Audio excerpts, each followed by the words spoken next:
Your team's so ready for the big game tomorrow? Yeah, we're ready. But look at the field.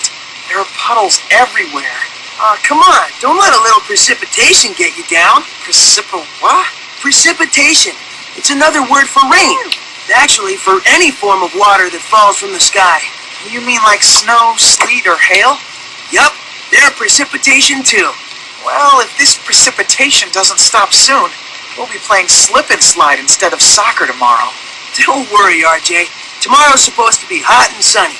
Those puddles will be history by game time. How can you be sure? Let's just say I'm counting on the water cycle to do its stuff.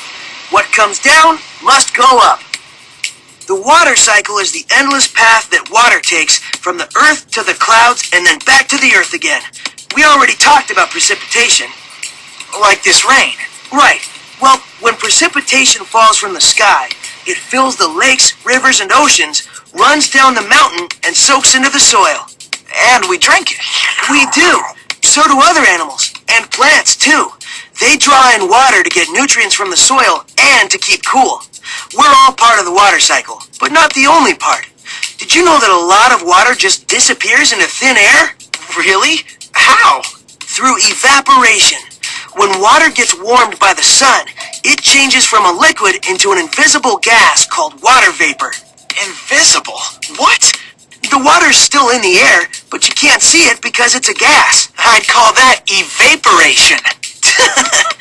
So if water vapor is invisible, how do we know it's there? Sometimes you can feel it. You know, like on those hot, humid days. Oh, yeah. When just kicking the ball around makes you sweat. Exactly. Sweat evaporates too. That's another way water gets back into the air. And plants do kind of the same thing. Plants sweat? Kind of.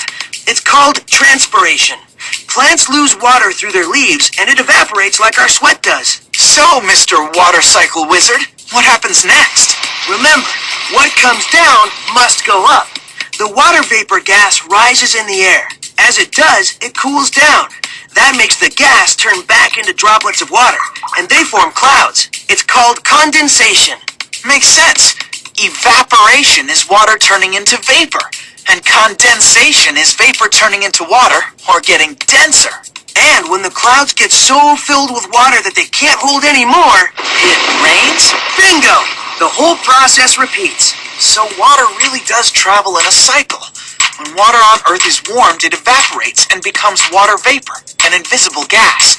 As the water vapor rises into the air, it cools and turns into water droplets again. That's called condensation.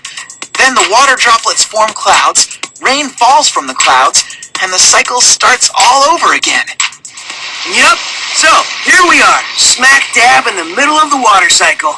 Aw, yeah! I think the rain's stopping. Nice! Now all we need is some heat. Oh, I'll bring the heat in tomorrow's game.